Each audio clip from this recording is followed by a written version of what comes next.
we doing? Are we live yet?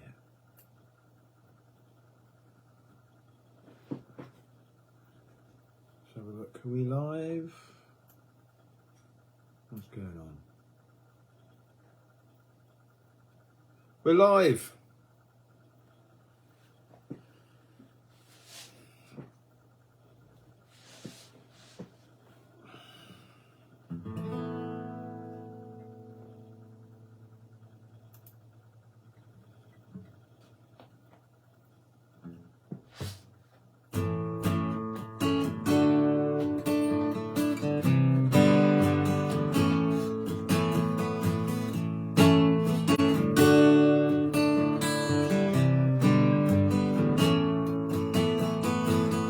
I've had nothing but bad luck since the day I saw a cat on the wall. So I came into you, sweet lady, answering your mystical call. Crystal ball on the table, showing the future, the past. Same cat with those evil eyes, I knew it was the spell she cast. Devil woman with evil on her mind. Beware the devil woman, she's gonna get you. She's just a devil woman with evil on her mind. Beware the devil woman, she's gonna get you from behind.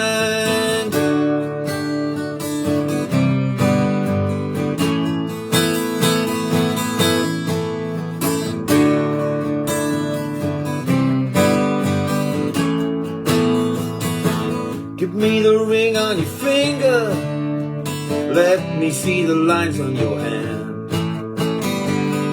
I can see me a tall dark stranger, giving me what you hadn't planned. Drank the potion she offered me, I found myself on the floor. Then I looked in those big green eyes, and I wondered what she came there for.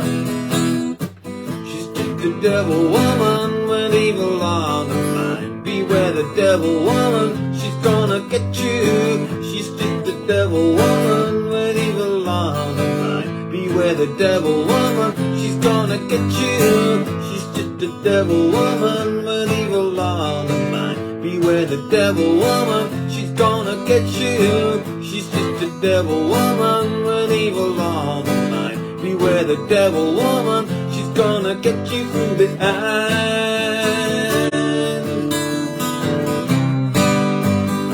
She's gonna get you.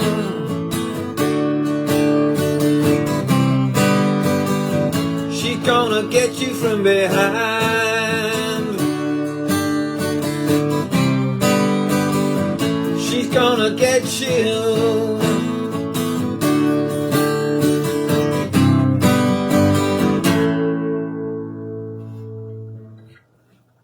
Happy Halloween, everybody. I lied. I said on my status earlier I wouldn't do any Halloween stuff, but I thought I'll do that. I mean, it's not very often that you hear people playing Cliff Richard acoustic, is it? So, there you go. It's scary enough in itself, isn't it? Yeah, welcome. Let me just check everything's okay on here. I just want to check you can see me all clearly and stuff like that. It's weird, you set it all up and the whole bloody perspective changes with the view and everything. It does my head in. Does my head in, it does. Let's just have a look. Sorry, bear with me. I know I'm live anyway. It's just trying to work out what the visuals are like.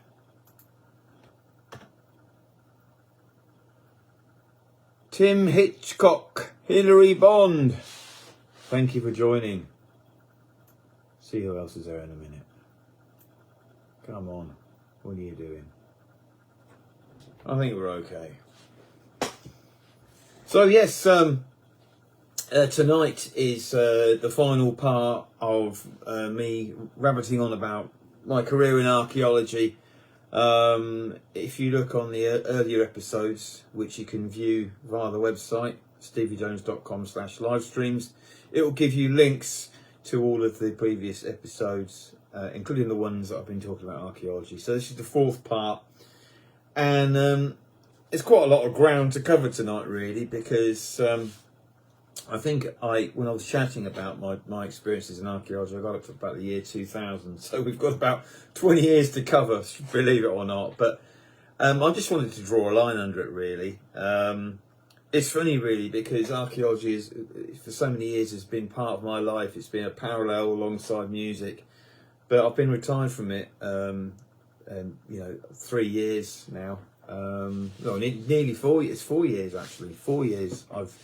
In December, I will be retired from archaeology, and every year that goes past, I don't know. It's like it's a different era to my life. It was always contemporary in my life, and I'm not hanging around with archaeologists anymore like I used to. It's not filling my headspace like it used to. Music's taking a more primary role. Archaeology was a great day job and a passion, and I work with some wonderful people, but it really feels now that I've kind of moved on from that now, and so tonight is just going to be kind of putting that era to bed, really. And not everyone's interested in archaeology, are they? I thought with the previous streams there might be a lot more response to it, but yeah, it is what it is. But anyway, I'm going to be chatting about sites I worked on, chucking in a few songs along the way, and talking about various experiences, and so in the year 2000, which is when I got up to, I found out I was going to be a dad, which was amazing. At the time, I was working as a support teacher at the William Nib Centre Pupil Referral Unit, working with kids who'd been excluded from schools, and I was a support teacher, and it was quite a stressful job. I enjoyed it, but it had a lot of issues as well, particularly with management and things like that. And when I found out I was going to be a dad, I just thought I can't carry on in this situation where I've got a very, very stressful job, and the domestic situation wasn't easy as well, so I had lots to contend with. So in the end, I picked up the phone and I phoned up my old mates at University of Leicester, Patrick Clay and Richard Buckley, who were the directors there, to see if there was any work going. And I thought if I went back into archaeology, it would be a better job to deal with, rather than being in a kind of stressful environment with loads of really difficult situations with kids and management at the time. And it was the right thing to do, and I'm really so grateful for Richard and Patrick Clay, for Richard Buckley and Patrick Clay, for giving me the opportunity to step back into archaeology. And it was a really good move, and I actually did end up working for University of Leicester for about 9 years continuously, because I've had some experience of digging in Ireland, and I've had quite a lot of previous experience as well, I was able to step up and into a supervisor role, which was really good for me, and a better wage. And I felt like I really wanted a good, secure job where I could enjoy going to work, in light of me, going to be a dad, and I wanted to come home in a good mood, it was really, really good. And there was a lot of stuff that I had to learn as well, but because being a supervisor, I had to learn how to write up reports, and learn how to run sites and manage stuff.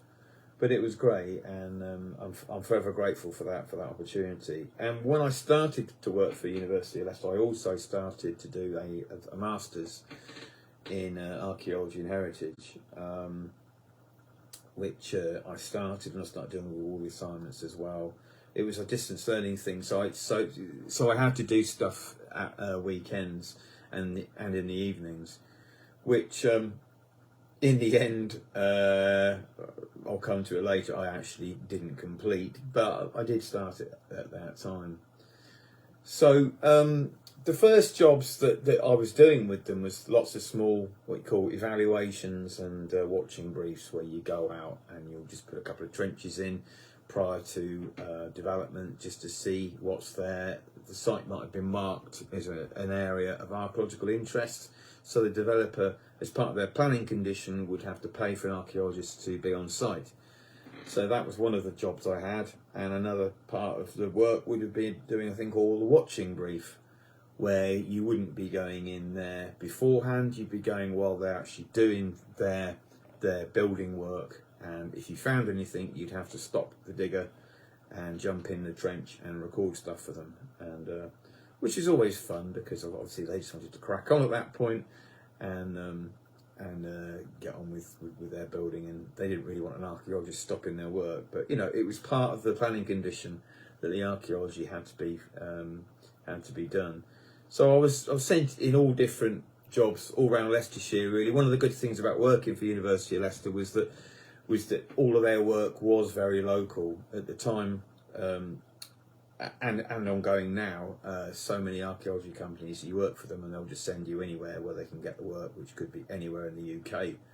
So the good thing about working for Leicester was that I could drive up to Leicester University, and all the work would be within a radius, an hour travelling radius of Leicester City. And so yeah, it's rural stuff and it was urban stuff. And I really wish now, I think I said it before, that I'd kept a list of all the sites that I worked on, but there's loads of stuff that I can't remember. But you know, just mentioning, I've mentioned some of the key sites tonight, if I can remember them. I have made some notes. I think one of my favourite sites that I worked on, and this is the question that so many people ask me: what was your favourite site you worked on? What's the most interesting thing that you found? And my example of that is a site in Gleyston in Rutland, just up the road from where I live now, on the way to Uppingham. And we were doing this work for this developer. Well, it wasn't a developer, it was a landowner who was selling off the land for development. And there was known to be some a Saxon cemetery nearby and some medieval stuff. So we were there to see if we could find any of it, and we didn't find any Saxon graves or anything like that, but we did find remnants of a medieval farmstead, a few walls and the sort of yard surface and things like that, and we recorded it within a few weeks. A small team. On the final day, walking across the site, just as we were about to pack all the stuff up, one of my colleagues found this huge bone sticking out of the sand. I thought, what the hell's that? Scraped around it and found some very old looking flints. Anyway, thought, well, what the hell is this big bone sticking out of the natural sand? Because we dug all the archaeology around, so it's literally natural sand. So there shouldn't be a bone sticking in the natural ground. You know, we've dug all of the layers above it. And we found these flints next to this huge bone. So we dig out this bone thinking, what the hell's going on? He takes it back to the lab, and it turns out it's actually remains of a woolly rhino. And the flints went back something like 30,000 BC. And what we were dealing with was remnants of an Ice Age site that was remaining on the top of the ridge. And what had happened before the last Ice Age, the climate was very warm, and there was woolly rhinos and tigers and hyenas and stuff like that running around. And then the last Ice Age, everything melted and all of the land got jumbled up, and these deposits which contain these bones had got trapped in this sand. But as a result of us finding this stuff, we had to then tell the landowner that we hadn't finished his site and that there was going to be an investigation. And we got a grant from English Heritage to do a 3-month excavation underneath a polytunnel. And we had to excavate all this Ice Age material, which was so fascinating. It's going into the realms of paleontology, really. And it was amazing. And I actually found a mammoth tooth on this piece of land. It was amazing, and we had to dig everything down in spits and do it a completely different way, because it'd all been jumbled up when the glaciers melted all the land. So that was good, and that we had a lot of attention from the media. There was open days with queues that went all the way down the back. I've actually got a video somewhere of a couple of documentaries and news features that we had. So it was really exciting, yeah, that's probably my favourite site, and that was really early on, probably about 2001, when I was first working for University of Leicester. Cheers, by the way. Mikey Carr, thanks for tuning in, buddy. Hope you're keeping well. So anyway, I'm going to play you a song now, because around that time I was out gigging, and I was in the process of just putting together my first album. I was doing bits of recording as well with Mark Gill. And I was going out gigging initially with Tommy Hall as the Treehouse Duo, and then he left, and then Mark Gill came on board. Me and Mark started working together, and this is probably one of the really early first songs that we wrote. So I'm going to play for you now.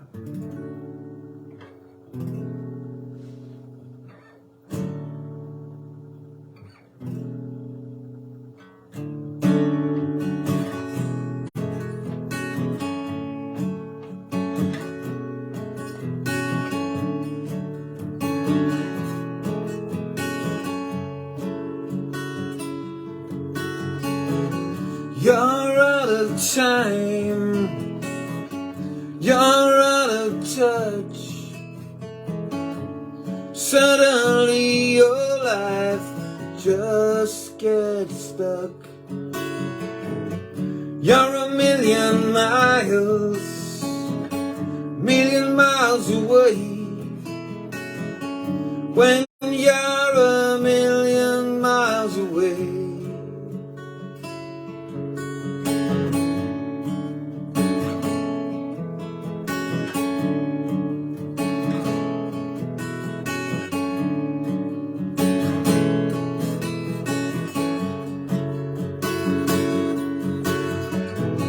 guess she was right. She said, you just won't change. You would never open up and never be yourself again. When you're a million miles away. When you're a million miles away.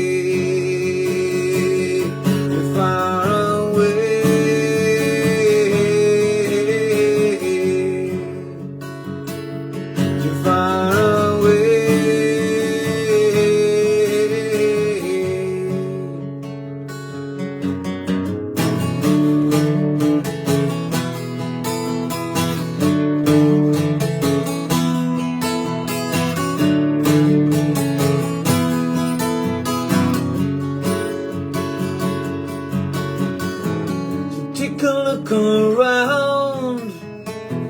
You gotta stop the rush and find one thing to believe and hold on to what you trust.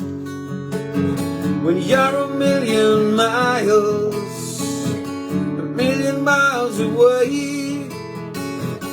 When you're a million miles away, you're far away.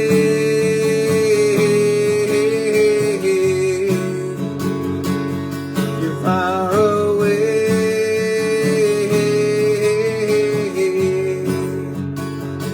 You're a million miles. You're a million miles. You're a million miles. You're so far away.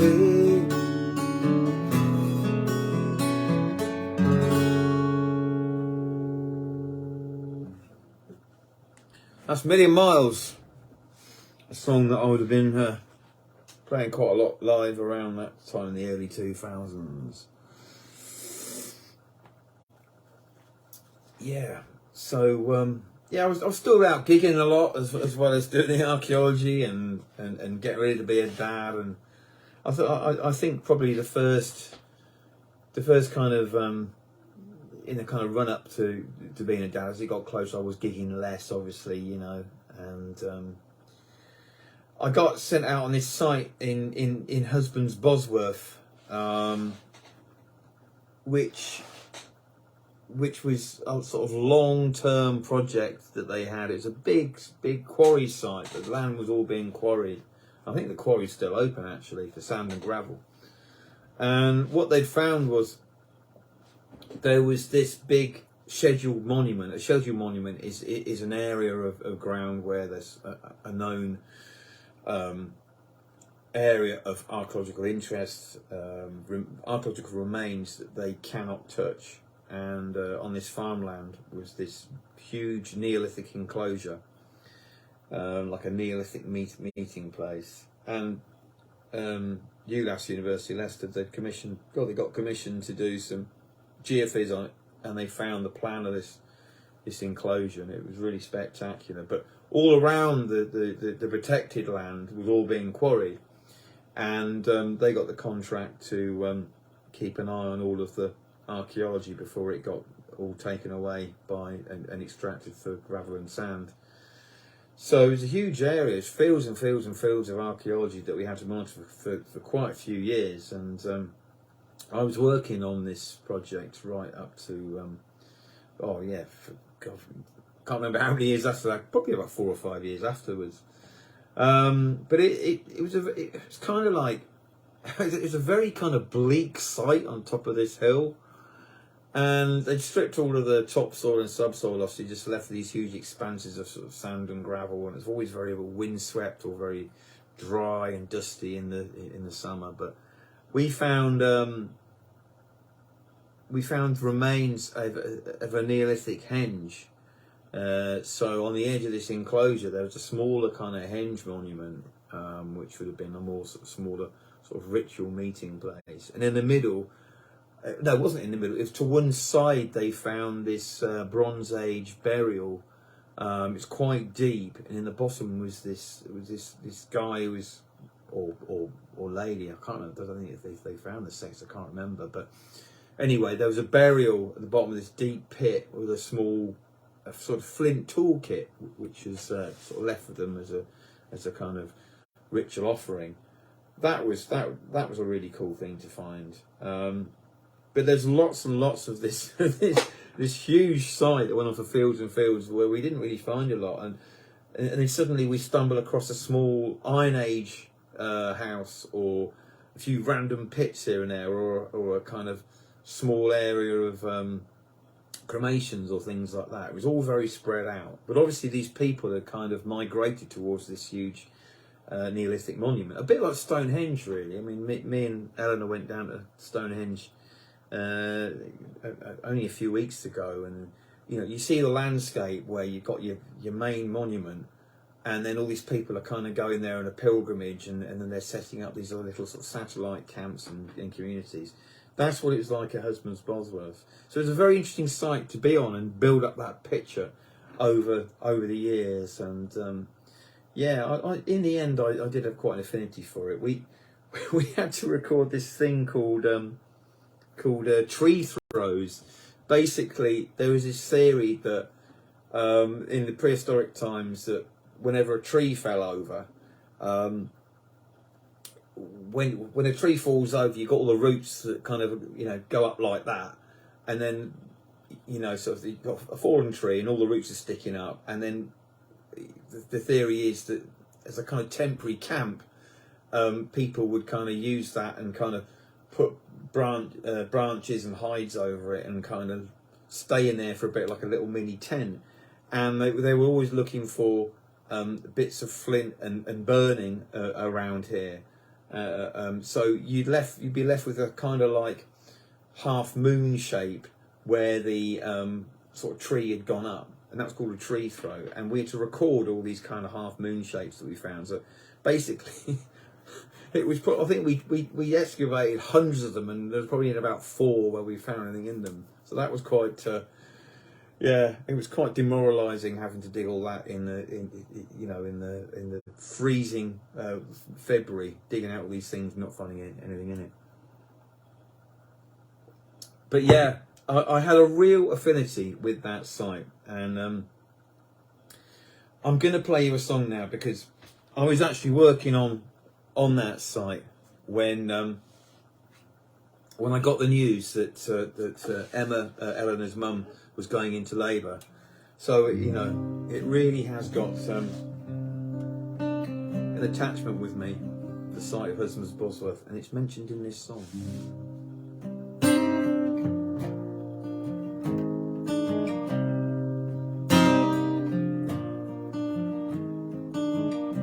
The team gathers on a fresh winter's morning, loads wheelbarrows in the shed.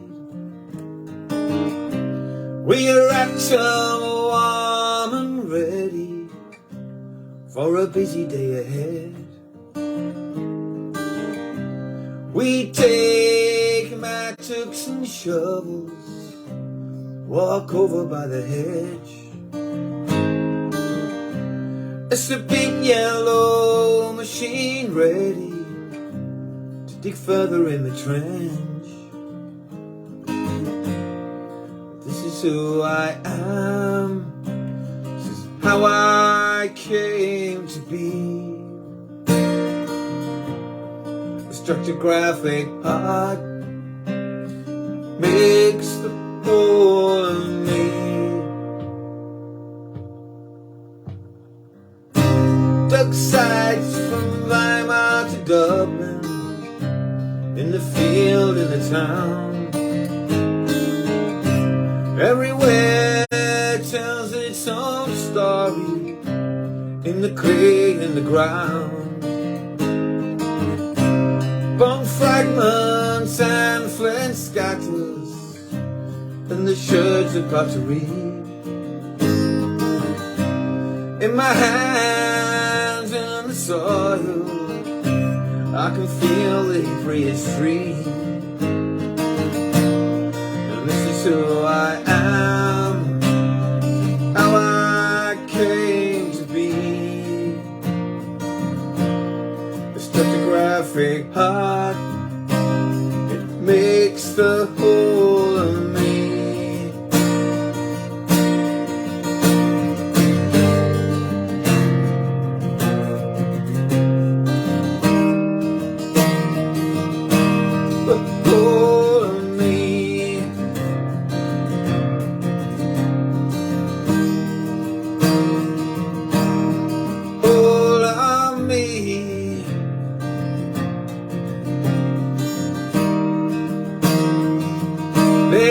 Inside me,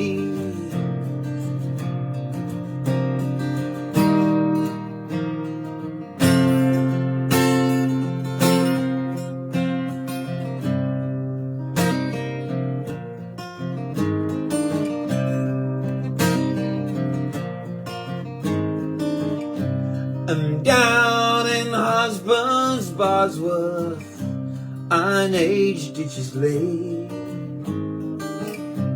dug in the sand and gravel. This was the meeting place, and I can feel the ancestors round me as they look up to the skies, praying for a better harvest to keep their families alive. And this is who I am, this is how I came to be.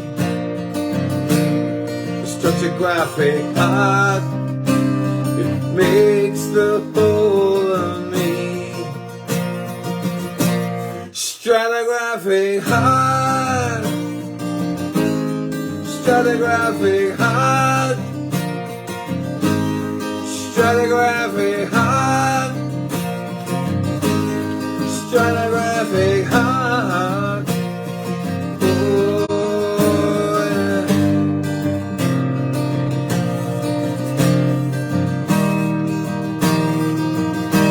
Oh, hold me.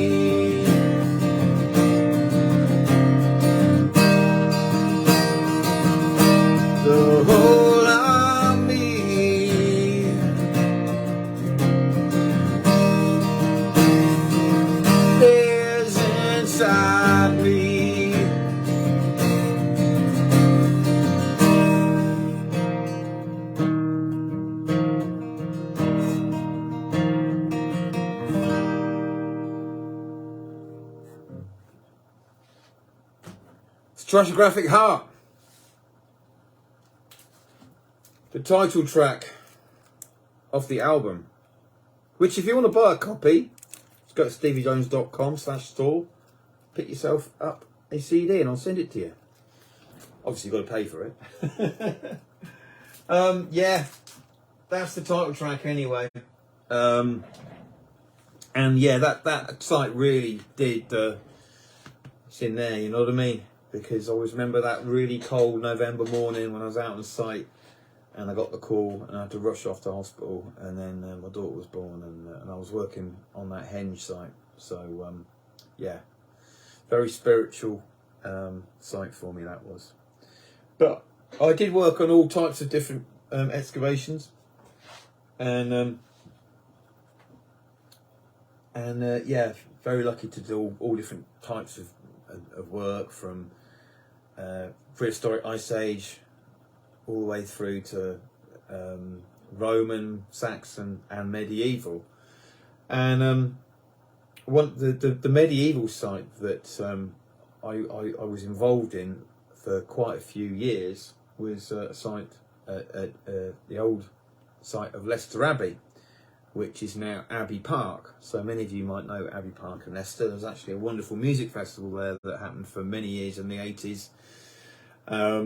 Yeah, I was fortunate to work there. And if you go there now, you will see low-lying walls, which are like where they've planned out, they've mapped out using these walls to show where the abbey was, because basically it was a very substantial abbey. Cardinal Wolsey was there. He ended his days there actually, and it was a very important religious centre in the medieval period.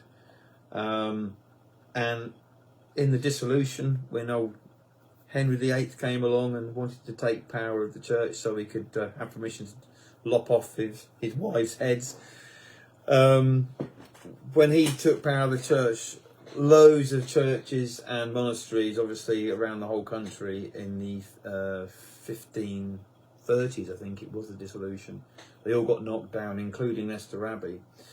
And basically, after it was knocked down, this huge abbey, all of the stone was sold off to various different places, including King's College in Cambridge. It's basically like a big quarry. And a lot of these sites like that, he would just give to his mates, you know, a proper early Tory, I would say so. Jobs for the boys. And yeah, he basically gave the land to one of his mates, and then obviously they were making money off all of the stone that was sold off. So Leicester Abbey now is literally is gone. There's nothing to see apart from these reconstructed walls that were put in the 1930s. Because there was an excavation in the 1930s by this enthusiastic local archaeologist called Mr. Bedingfield, who got a kind of grant from the government to have loads of labourers to go and excavate the remains of Leicester Abbey. So we Leicester University in the early 2000s we used it as a research dig, and we sent along students who were in their first and second year to go and re-examine the remains of Leicester Abbey under the ground.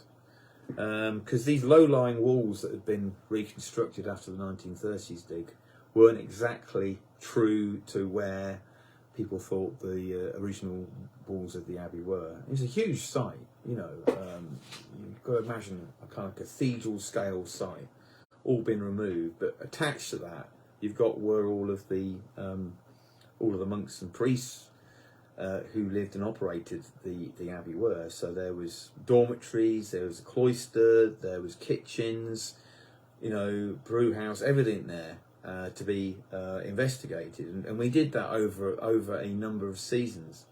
And it was a fantastic project to be involved in. And every summer I'd be there for a couple of months with groups of students and training them up to be archaeologists and peeling off the turf. And it was literally, you'd pick off the turf and underneath it you would find these walls and tiles, and it was great. A lot of disturbance had happened in the 1930s when the guys from then had done their work. But it was a really good training dig for students to be involved with, because they could literally see stuff straight away and get their hands dirty and get an idea. Yeah, we found some really nice finds. I remember finding this beautiful goblet, medieval goblet that was there. There was shed loads of pottery, but also a lot of 1930s crap that had just been chucked in the backfill of their trenches. Sardine cans and stuff like that. A hubcap of an old 1930s Morris 8, I think, was there. And also, interestingly, when we dug right up close to these reconstructed walls that they did after their excavations, one of the best things I found was this glass bottle. And in this glass bottle was a message from these three workers. And it was like, remember these three workers who worked here? And it was something like 1936. And it gave their names. I think it was Paddy, John and Mick. And they'd put a message in this bottle and put it underneath this wall. And then obviously built the wall over it. And I found it. It was amazing. So that was really cool. And part of my thing about being a supervisor and doing stuff at that level was, not only was I out on site and helping run these digs, but I also had the joyous task of writing up reports, which initially I didn't mind. I didn't mind writing up this kind of smaller reports. That was fine. And with the Leicester Abbey one, Richard Buckley and a few others, they actually managed to produce a rather nice book, which is this, and I've got a copy of it here. And a lot of the work that I did actually features in this really wonderful book. And yeah, it's really cool, because it shows you all of the background of the site. This is what the gatehouse would have looked like, and we did a lot of work down there. And this gatehouse is actually still there. If you walk around Leicester Abbey now, you'll see that gatehouse, because it actually became a manor house. I can't remember of the lord who lived there initially, but it actually got routed in the Civil War as well. And kind of like, because during the Civil War, I think the royalists were like hiding out in there, and it got kind of burned down. But yeah, it was still lived in right up to modern times, and it was kind of ended up being a market garden. But it's a wonderful book. I mean, it's all like it's all documentary evidence and stuff. Well, let me just show you a picture of some of the excavations. We'll find it. Everybody find it now. There you go. That's some of the sites. We actually hired a cherry picker for that, to take aerial shots of some of the trenches, and it shows you some of the walls that are exposed in our trenches. And at the back of the shot, near my fingers, you can see where the reconstructed walls were. So we were digging all around these reconstructed walls to see what's actually under the ground, and you can see remains of the original walls there in those trenches.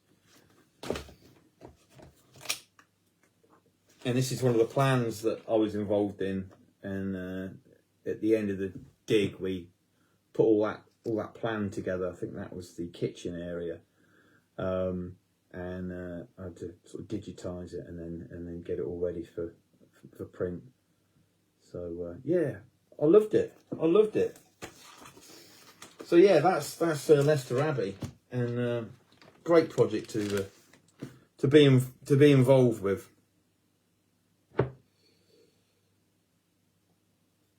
We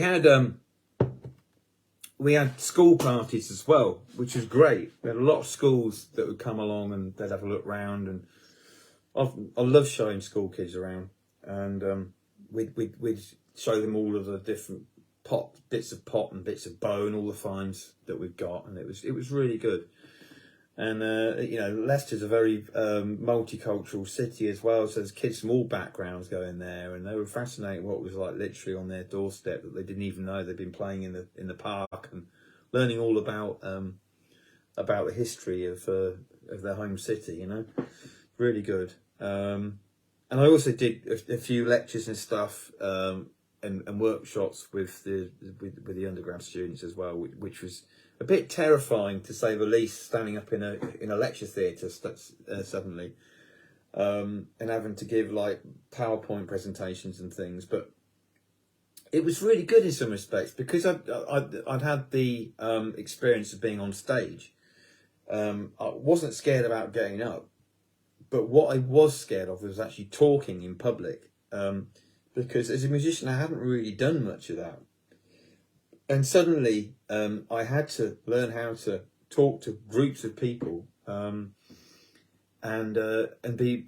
be more relaxed with it, and it kind of helped me with my confidence on stage as a musician later on as well, because I've been forced into this kind of giving presentations and giving guided tours and things on sites and in the lecture theatre. So when I was on stage, I then found it more comfortable to be able to talk, on stage about stuff.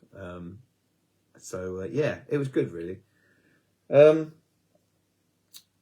Yeah, what was I going to say? Yes, I'm not going to be able to cover all of the sites that I work with. I was be here up all bloody night, and I can't remember most of them anyway. But we got sent off on so many other little jobs as well.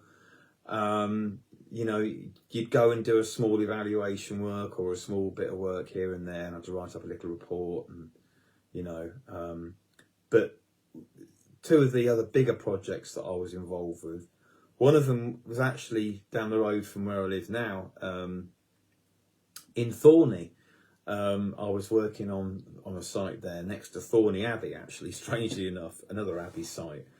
And basically this guy had bought this piece of land right next to Thorney Abbey, and he wanted to build a couple of houses on it, and sent, as part of the planning, he had to send in the archaeologists there to have a look. And you'd think, if you'd bought a house right next to an abbey, you'd be shitting yourself, really, because you think, I hope they bloody don't find anything. Well, we did find shitloads of stuff. Sadly for this guy, we found loads. We found layer and layer and layer of stuff. All of the medieval deposits from where the abbey had been knocked down in the dissolution, a bit like Leicester Abbey, were at the top there. There was bits of stained glass. There was an old font. There was loads of stuff, and we were just doing like what we call an evaluation to try and give a price really on how much it would cost to fully excavate this land so this guy could build. And we found all this stuff just in the evaluation. And then below the medieval deposits, we found out there was loads of Saxon stuff. And basically what happened, it was so expensive for him to actually complete it that I don't think the site ever got built on, and I think it probably cost him a good few grand to just to get us to have a look at it. So that was at Thorney Abbey, and then over this way in Peterborough, I was on a site which was one of the first sites that I did direct. It was called the Walnuts, and it's down, what is it called? Woodston. It's in the part there, opposite where British Sugar was. And I was working there, and it was a site for Wimpy Homes. And at the back of the site, there wasn't too much. There was a kind of medieval trackway, and we found various Iron Age pits and things like that. The trackway was interesting because it kind of showed that at the back of a property there was this trackway that had survived there for hundreds and hundreds of years, and it was very close to the old vicarage there, and very near the old medieval kind of high street, as it were, I suppose. And we found the remains of this medieval building, and it was just layer upon layer upon layer of collapsed walls, of floor deposits, and there was absolutely shitloads of medieval pottery as well, just loads. It was like almost like a midden. It was like loads of pits there as well at the back of the property that we had to look at, and we were really under pressure. They wanted us off there, and we were there a good few months. We've been held up also because there was a problem with Japanese knotweed. I don't know if any of you heard of that, but basically it's this horrible weed that if you don't kill it, it will literally grow through your the foundations of your house. And we found it on this site, and so they had to kind of fence bits of it off. and then the idea would be that they kill it, you know. We had to be very careful about how we were excavating this site because of that. And that was interesting, but pretty stressful. And I was left with this huge report to write up, which in the end I never finished it because it was just complicated. It just did my head in. And at that point I realised that writing up complicated reports wasn't really my forte. Really, the signs were there. Right. Anyway. Who's online? Tracy Morton, thanks for tuning in again. Dawn Stewart. So yeah, that's the, you know, we're into the early 2000s now, and me and Mark were still doing an awful lot of gigs. We were doing jam nights, and I'd also reached a kind of really horrible point in my personal life as well that. After my daughter was born, unfortunately, me and her mum split up. It was the right thing to do in the long term, and not long after that, I had a new partner, which ended really badly. We were together for a few years, but it ended really badly. But I was holding on for dear life to make that relationship work, and I'm going to play you a song now about my optimism during that period about trying to hold on to this relationship. So you can imagine, like, I'm trying to be a dad to a small child, racing back. I'm having a half the week. I'm with quite a difficult girlfriend at the time. I'm tearing around doing gigs, sort of 3 or 4 nights a week and open mics. And I'm trying to be an archaeologist and write up these big reports. And the whole thing was just like a pressure cooker that was about to blow. But I'm trying to hold on to it and be positive. And this is about being positive during that time. This is called Weather the Storm.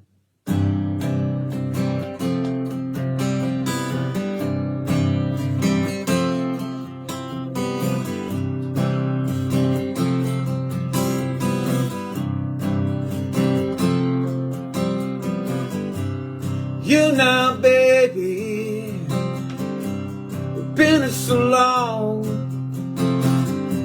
We've been through our ups and downs, still we are strong.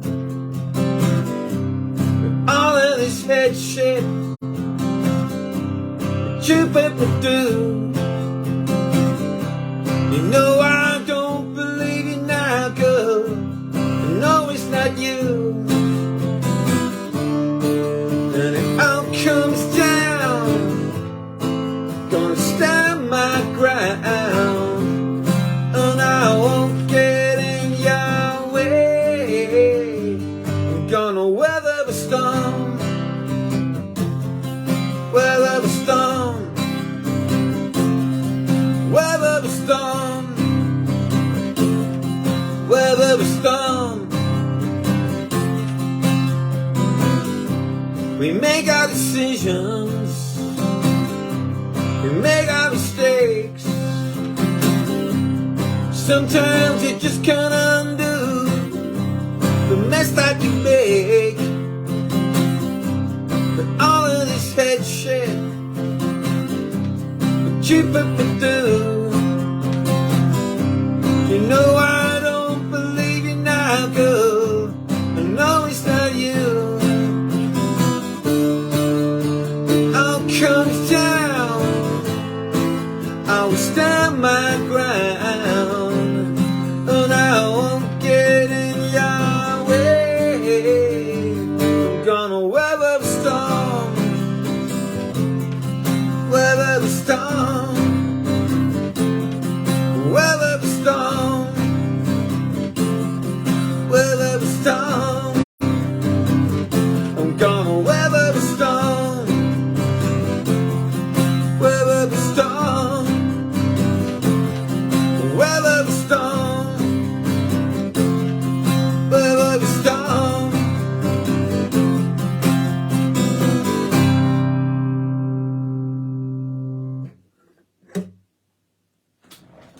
Weather the storm. Yeah, because basically the shit hit the fan.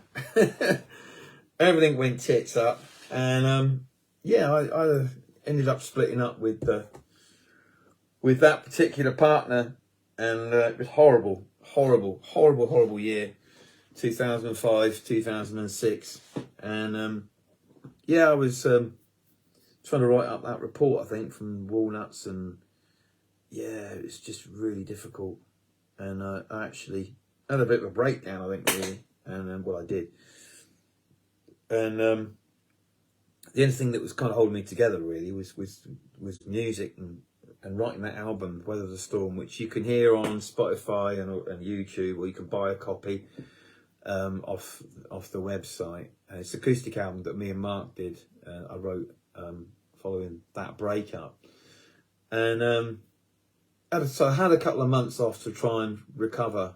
And when I came back to work, after I had that major wobble, I ended up working on a site right in the middle of Leicester City Centre, which is now underneath the John Lewis car park. The site was called Vine Street then, and huge Roman townhouse, and they'd found mosaics and underfloor heating systems, hypercourse, and lots of different phases during that Roman period.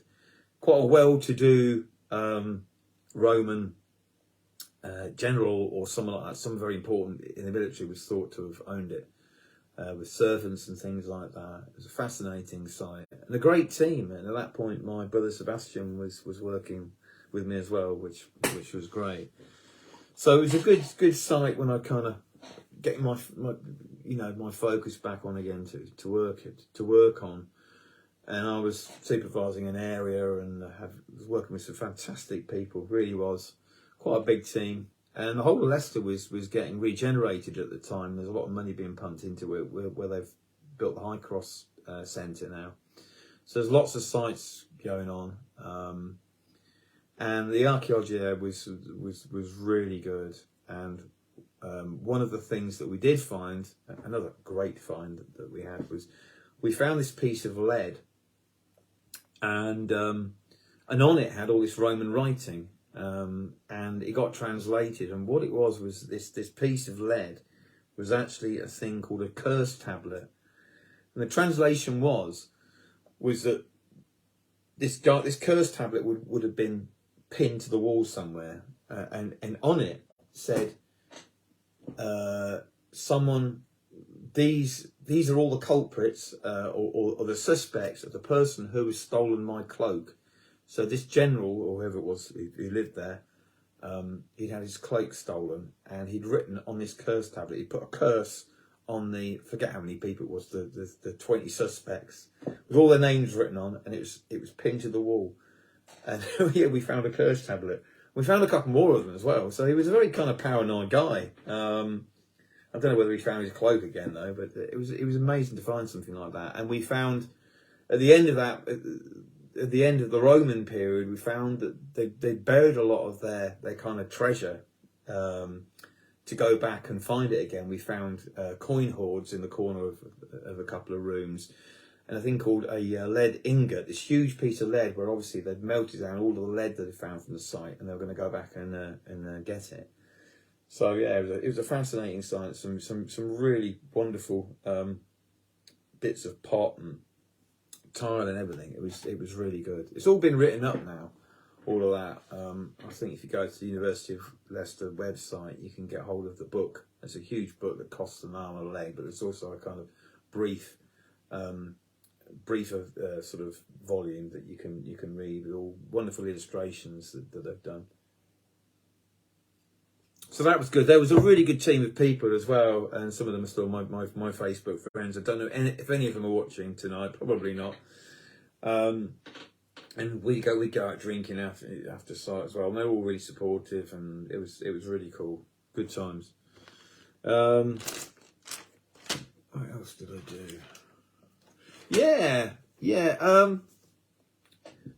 What happened is I after that I then got put on a site which it's kind of opposite the Princess Charlotte, where the Princess Charlotte music venue used to be, near the magazine. At the back of there's this huge De Montfort University law building now, and I was put in charge of doing the excavations underneath that, and I was running that, and that ran for a good few months, about 2008, and yeah, we found where the Roman road went through there, and also the Civil War ditch there, and lots of medieval buildings as well, kind of layer upon layer of different buildings, and kind of like more industrial stuff going on, and lots of very, very deep kind of latrine pits with loads of medieval rubbish in it, I seem to remember. And yeah, and that was a very busy site that I worked on for many months, and it's quite a high pressure site to be in charge of. It was the biggest site that I'd ran.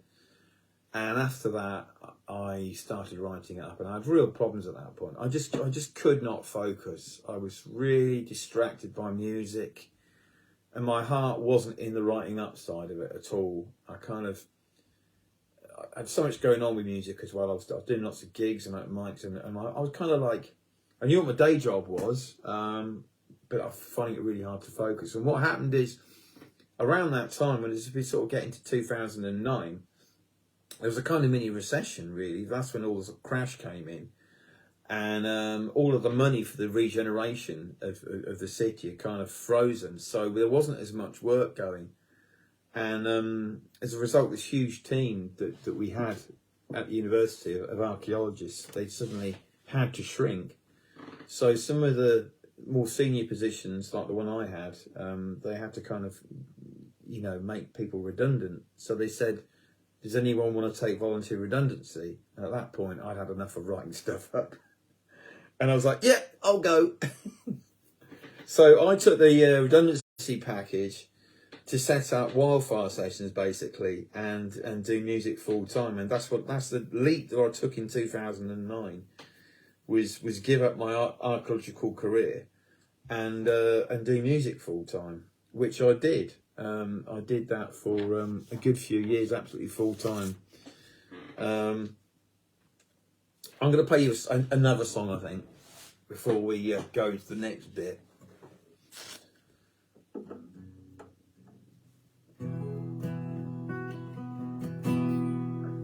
So yeah, around that time as well was the first time that I formed Stevie Jones and the Wildfires as well, 2010. And me and Mark had also recorded our kind of demo album called 11th Hour. I'm going to play a song off that anyway.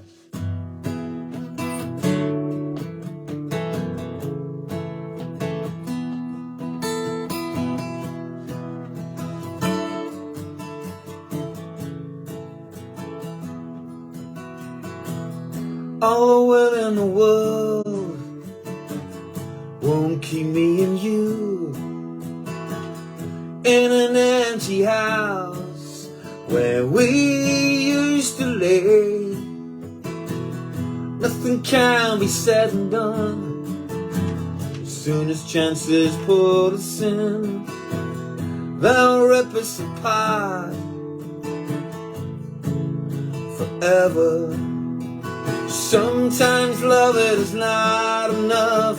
Sometimes love it is not enough. Sometimes love it is not enough to save the love we love. On a cold winter's day, I got an open heart. I feel memories, they fade just like stars, like a raindrop, a snowflake. It's like a diamond made of ice. It disappears forever. And sometimes love it is not enough. Sometimes love it is not enough. Sometimes love it is not enough to save the love we love. Sometimes love it is not enough. Sometimes love it is not enough. Sometimes love it is not enough to save the love we love. so good. We can fake it, so good. The pieces just don't fit. Sometimes love is not enough, and sometimes love is not enough. Sometimes love is not enough to save the love we love.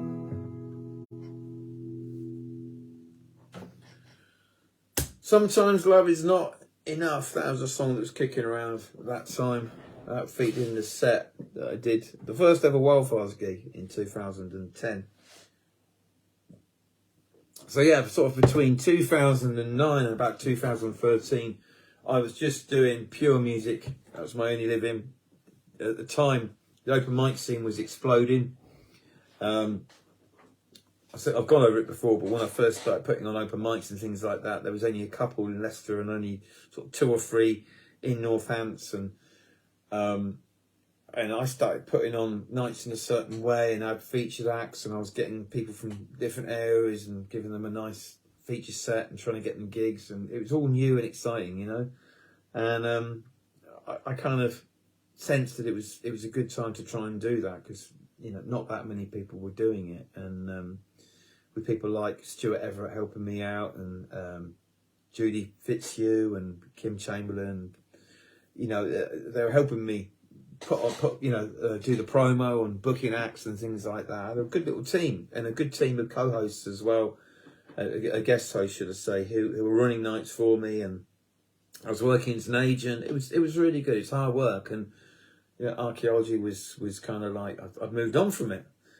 But then in 2013, it started to know. I started to get a bit disillusioned with part of what was going on. By then, lots of other people were doing open mics in the same way that I was doing it, and pubs just suddenly weren't quite as busy in the week as they had been. You know, I think people's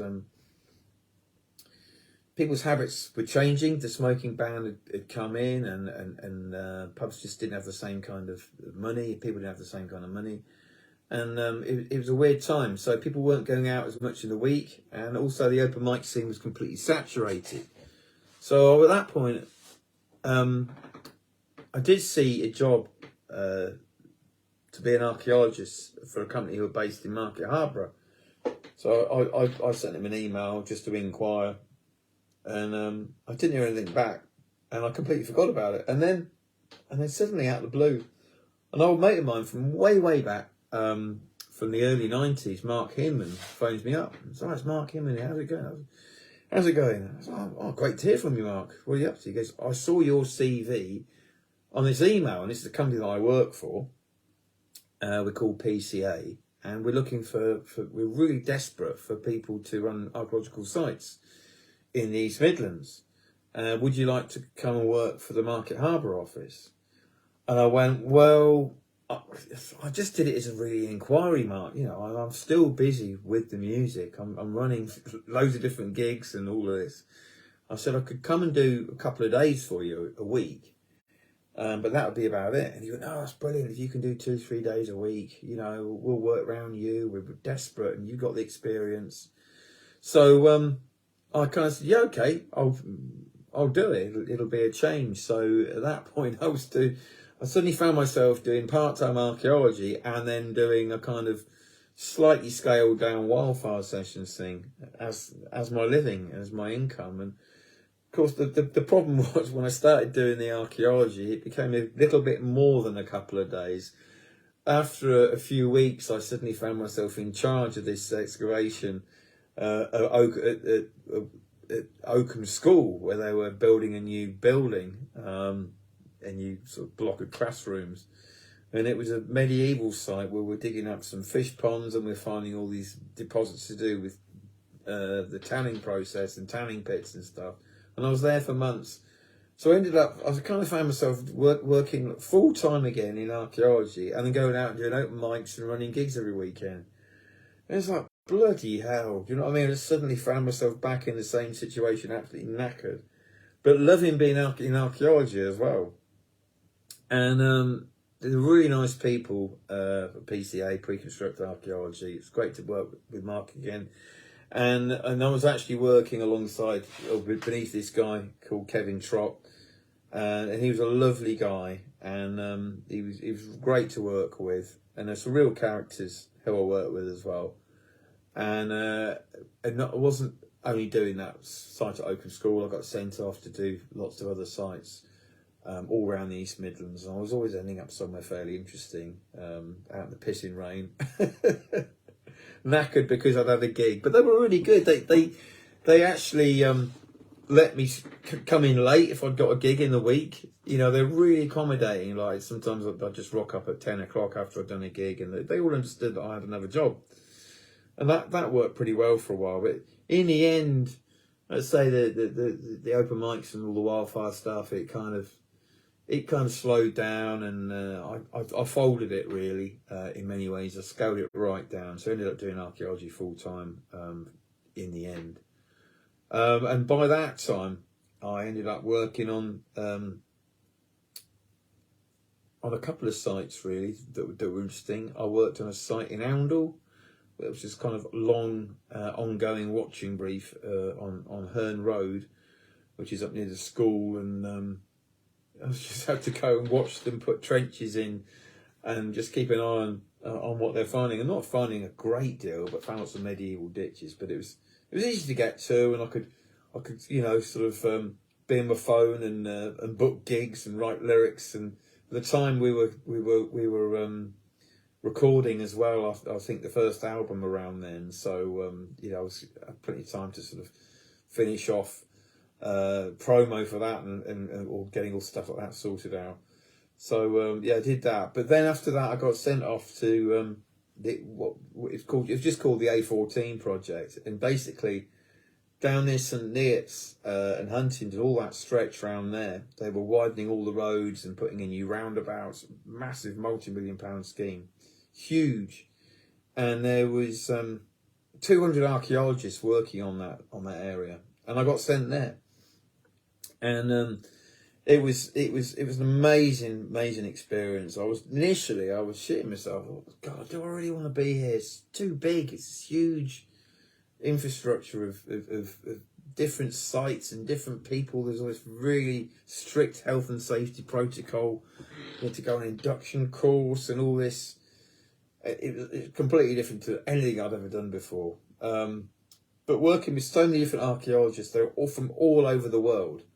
There was literally people there's loads of Europeans there. There was Italians, Portuguese, Spanish, Hungarians, Poles, but there's also, I think, Canadians and Americans there as well. They literally need as many archaeologists as they can get to do all these sites so they could build the road. And because it was just off the A1, there was lots of Roman farmsteads. There was loads of medieval stuff. There was Saxon halls, and also this huge, great henge as well. Another henge. But we didn't really find much in that. But we had to excavate the whole thing, and you know, it was really cool. The whole thing was great. A very enjoyable project to be on. But at the time, that's when all of the Brexit stuff was really in the news. And I just found it terrible that Brexit was going to restrict people's freedom of movement. I'm working on this project where people could easily come over from abroad and come and work on this big project so that people could build the roads. And yet, suddenly, Brexit is saying, no, we don't want that. We're going to make it a much more complicated process. Freedom of movement is restricted. We don't want foreign people coming in. And it's like, you needed these people. These people had skills. And it kind of really got on my goat, you know. And at that time, to work alongside all these people from all over different countries, all speaking different languages, they're all here making this project work. And yeah, the whole kind of Nigel Farage Brexit bollocks thing was horrible time. And I was working with some wonderful people.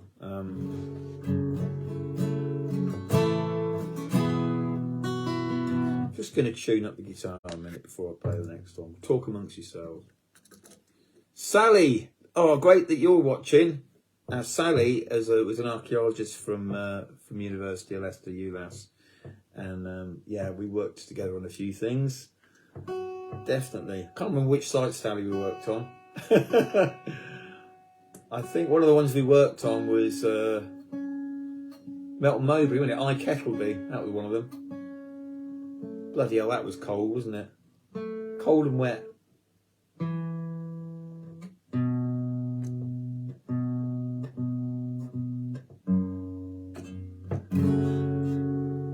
So this is a song I wrote about protesting, really, and standing up for your rights, and being strong, and kind of the whole Brexit thing really did make me think about that. And I was, you know, people were protesting and you know, out in force, out in numbers, and yet the media was kind of playing it all down really a lot of the time. It's called Whitewash.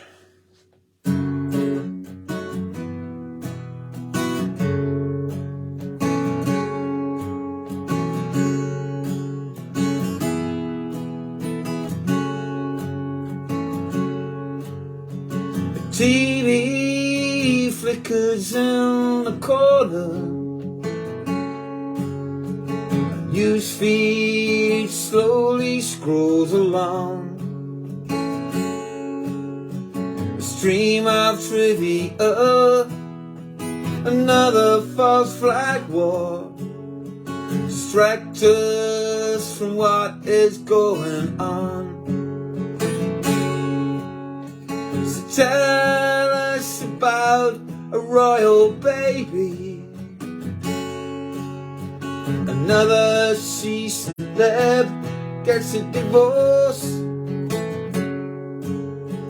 £1 million deal for some football player to keep the dead from the neck up right on course. We are stronger than the whitewash. How can the invisible be so loud? We will stand strong, we will overcome. They kept us in the dark too long now.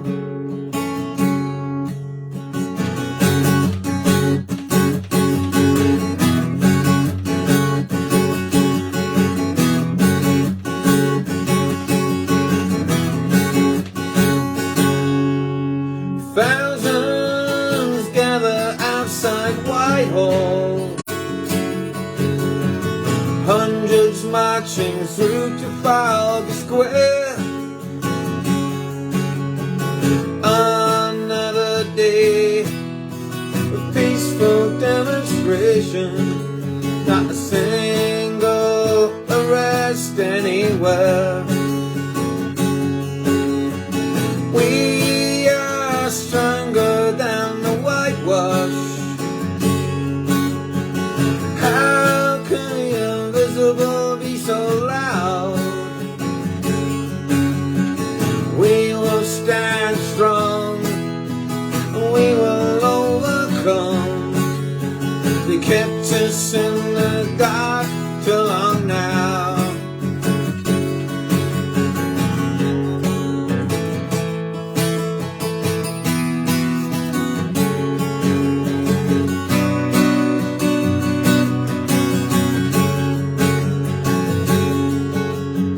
Read all about a troubled protest. Another scene. Read all about a troubled protest. One memorial that's covered in paint. Shop windows smashed, cars overturned. You know they're twisting all around once again. But we are strong.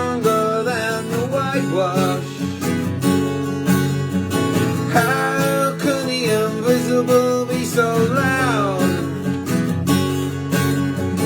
We will stand strong, we will overcome.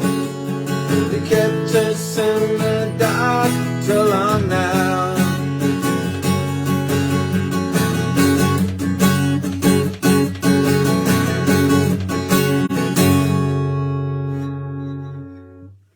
That's a version of Whitewash.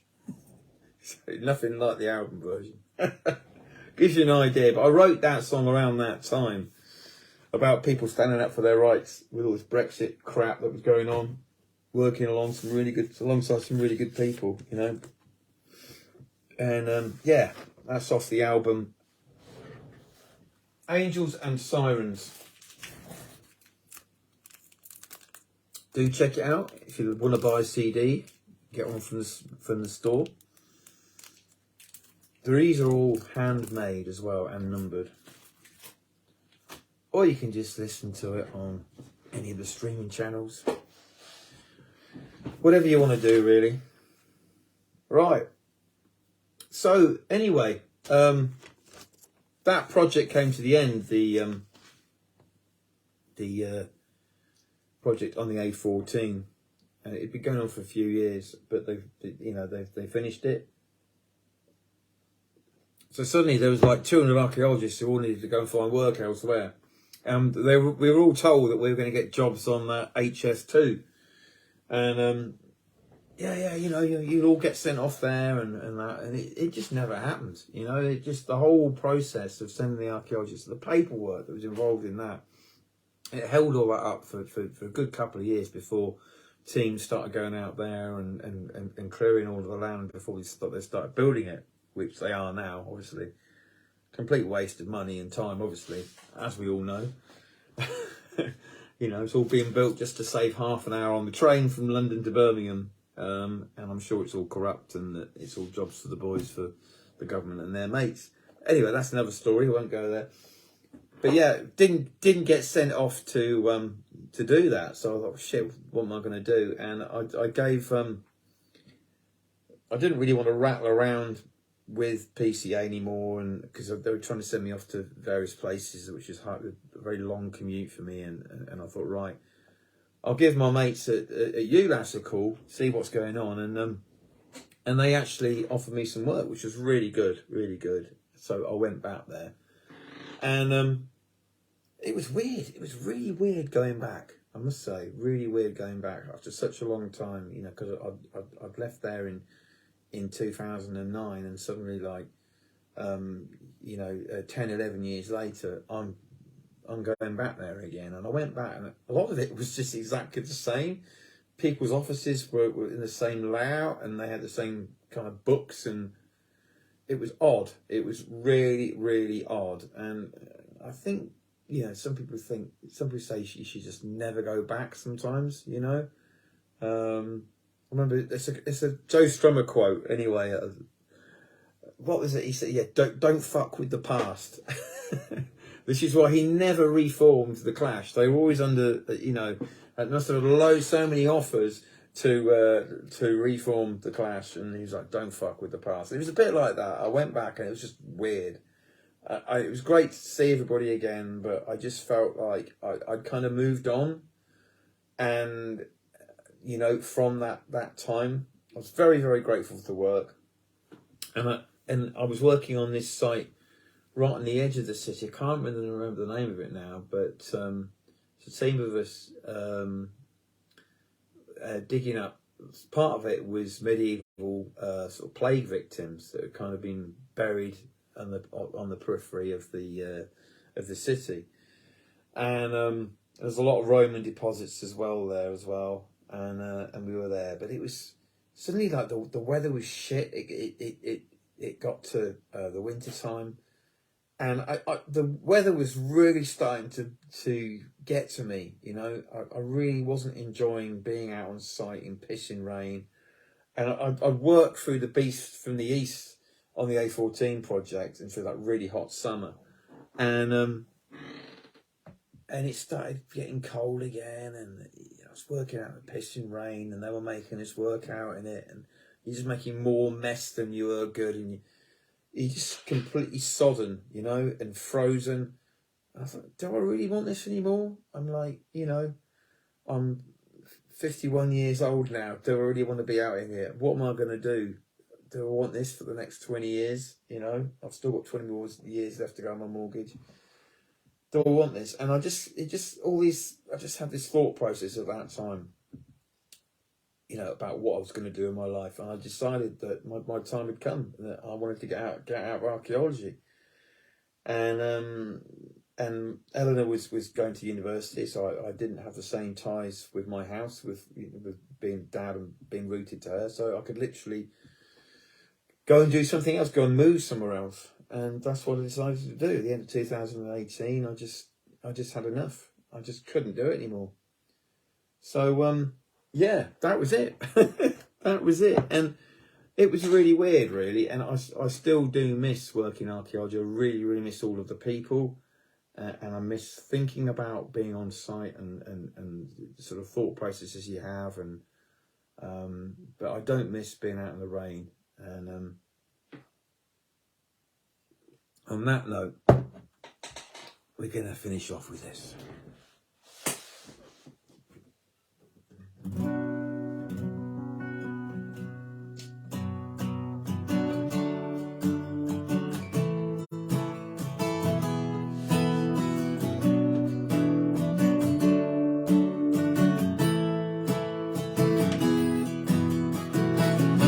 Boat got capsized, I was less swimming in the open sea.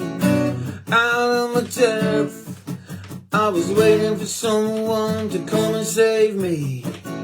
No one was left alive, I swam for miles, holding onto a wreck. I got cramped and paralyzed, my days are numbered and nothing was left.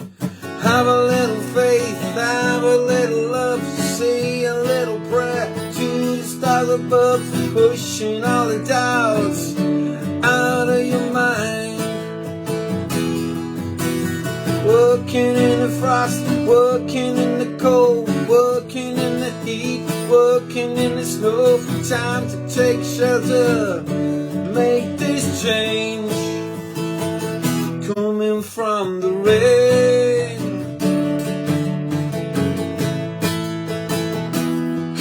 from the rain.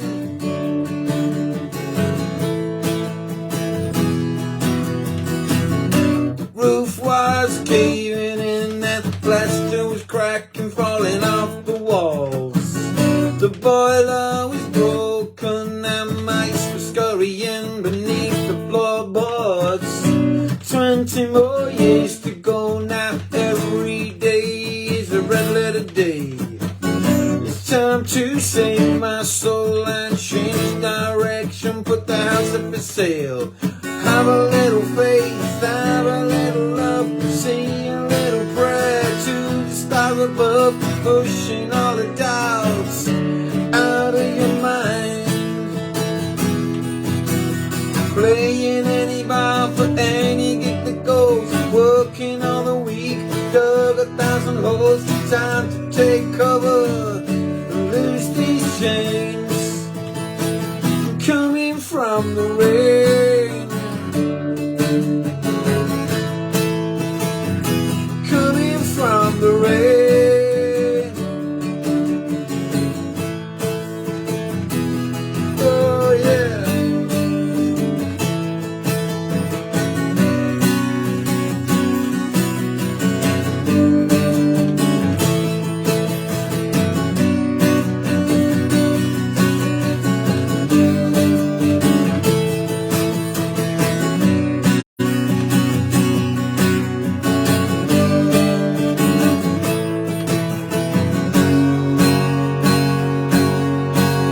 Have a little faith, have a little love, sing a little prayer to the stars above, pushing all the doubt out of your mind. Working in the frost, working in the cold, working in the heat, working in the snow. Time to take shelter and lose these chains. coming from the rain, coming from the rain, coming from the rain, coming from the rain,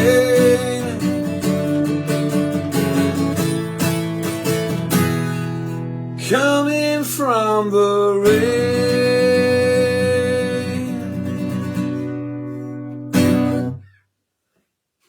There you go, that's Coming From The Rain, which is a song I wrote all about that decision, you know, time to move on, time to come in from the rain. And yeah, as many of you will know, and I will always keep plugging it, but that is the title track of the solo acoustic album that I recorded during lockdown. And we are now bandifying a lot of these songs. And we've booked a studio for January, February next year, which is only a matter of weeks away. And we're going to go in and we're going to, that's one of the songs that we're going to record. If you do want to donate anything tonight, if you want to buy some merch or stick something in the tip jar, steviejones.com/store, go over there. All money will go towards recording our new album, and even a £5 or a quid, whatever you want to give, it just all goes in. I just transfer it straight over to that account, and that's all going towards the recording, and we're really excited about doing that. And so we've got some songs off the acoustic album, we've got some other ones as well, as the full band, and it's going to be great. But yeah, anything you could do to help us would be amazing, you know, to help us get that recording time paid for, and all the CDs and stuff like that, and rehearsal time and petrol and everything, you know, it's got to come from somewhere. Anyway, thank you so much for listening tonight. It's been a long one tonight, isn't it? It's nearly an hour and a half. That's a lot longer than I normally do. But I really wanted to round off the archaeology, because not everyone's interested in it. A few people asked about it, and they probably haven't even tuned in, but it really feels like it's a kind of era of my life that's kind of ended. And it's weird, because whenever I used to do gigs in Leicester and Cambridge and stuff like that, some of my ex-colleagues used to come along, and there's always a whole group of them. It was great. And as the years gone by, I've kind of lost contact with those people, and now we do a gig and they're not there anymore, you know. I mean, I know some of them are online, they've all got other things to do and that, but it's just kind of said a lot to me about how my life has changed, really, you know. And life is like that. You have these periods, you know, where you do move on, you know, you move from job to job, or you change schools or colleges, and you can't stay in touch with those people, and you know that those things do change. But anyway, that's rounded it off. That's part 4 of the archaeology. I don't know what I'm going to talk about next time, but make sure you tune in a couple of weeks' time, and I'll be playing some songs and talking a load of shite again. And yeah, if you do want to listen to any old episodes as well, they're all on there on the website. The live streams page, you can delve in there and have a listen and download them as podcasts if you like. Yeah, something else to listen to. Anyway, thank you very much indeed, folks. Take care of yourselves. Don't let the bastards get you down.